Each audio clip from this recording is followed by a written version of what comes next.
adalah salah satu metode untuk menentukan apakah limbahnya termasuk limbah B3 atau bukan. Pada video ini akan diperagakan bagaimana cara preparasi menggunakan alat ZHE dari awal sampai akhir. ZHE adalah Zero Head Space Extractor, merupakan salah satu metode ekstraksi limbah B3 volatil yang bertahan dengan kelindian. 3 jenis limbah yang akan dianalisis. Ketiga jenis tersebut diantaranya yaitu berupa cairan, contohnya adalah limbah B3, kemudian semi padat, contohnya lumpur, padatan, contohnya adalah bebatuan. Pada limbah jenis cairan dilakukan penyaringan dengan menggunakan membran filtrasi, yaitu cairannya diambil, nah fase padatnya dibuang. Untuk jenis limbah yang semi solid atau sludge atau lumpur, kedua fase digunakan sebagai sampel ekstraksi limbah B3. Kemudian kalau jenis limbahnya padat atau contohnya batuan, dilakukan ekstraksi limbah B3 dengan metode ekstraksi seperti biasanya.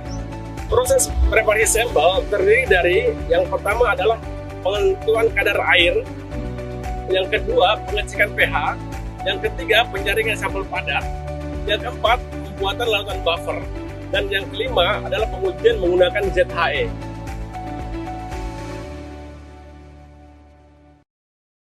Pada preparasi sampel 1 dilakukan pengecekan kadar air menggunakan metode gravimetri.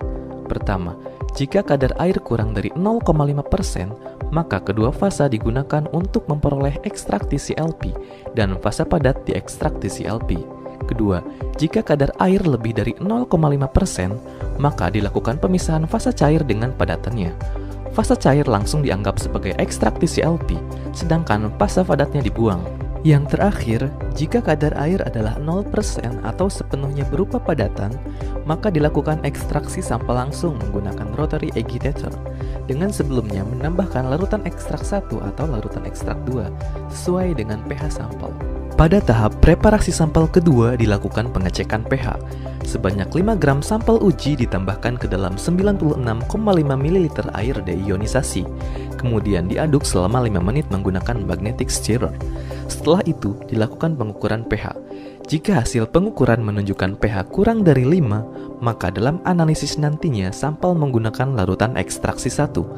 Jika hasil pengukuran menunjukkan pH lebih dari 5, maka pada sampel uji ditambahkan HCl1N, kemudian dipanaskan pada suhu 50 derajat Celcius selama 50 menit, dan dilanjutkan dengan melakukan pengukuran pH kembali. Jika hasil pengukuran menunjukkan pH kurang dari 5, maka pada analisis nantinya sampel menggunakan larutan ekstraksi 1. Dan jika hasil pengukuran menunjukkan pH lebih dari 5, maka pada analisis nantinya sampel menggunakan larutan ekstraksi 2. Pada tahapan preparasi sampel bagian ketiga dilakukan penyaringan sampel padat. Penyaringan sampel padat dilakukan dengan menggunakan alat saring sheaf dengan ukuran pori kurang dari 9,5 mm. Pada preparasi sampel bagian keempat dilakukan pembuatan larutan ekstrak. Terdapat 2 jenis larutan ekstrak, yaitu larutan ekstrak 1 dan larutan ekstrak 2. Pada pembuatan larutan ekstrak 1, sebanyak 5,7 ml asam asetat glasial ditambahkan ke dalam 500 ml air suling deionisasi dan ditambahkan lagi dengan 64,3 ml NaOH1N. Setelah tercampur, ditambahkan kembali air suling deionisasi hingga volume akhir menjadi 1 liter. Setelah itu, dilakukan pengukuran pH. Jika perhitungannya sesuai, maka pH larutan akhir menjadi 4,93 plus minus 0,05. Pada pembuatan larutan ekstrak 2, sebanyak 5,7 ml asam asetat glasial ditambahkan ke dalam 500 ml air suling deionisasi dan ditepatkan hingga volume akhir menjadi 1 liter, kemudian dilakukan pengukuran pH. Jika dibuat dengan benar, pH larutan akhir akan menjadi 2,88 plus minus 0,05. Tahapan akhir yaitu melakukan analisis sampel menggunakan Zero Head Space Extraction atau ZHE. Pertama, sampel sebanyak 25 gram dimasukkan ke dalam tabung ZHE. Kemudian, dilakukan pemasangan saringan serat gelas 90 mm di antara sekat penjepit saringan. Lalu, O-ring dipasangkan sebagai pengikat penjepit saringan yang berada di tutup atas tabung. Tutup tabung dipasangkan dengan baik dan pengunci dikeraskan seaman mungkin. Kemudian, dilakukan pemasangan pressure di alat ZHE multifasa sebesar 50 PSI kemudian mendiamkan selama 2 menit. Setelah itu, sampel ditampung menggunakan syringe yang tersedia dan hasil sampel ini disebut sebagai primary leaching.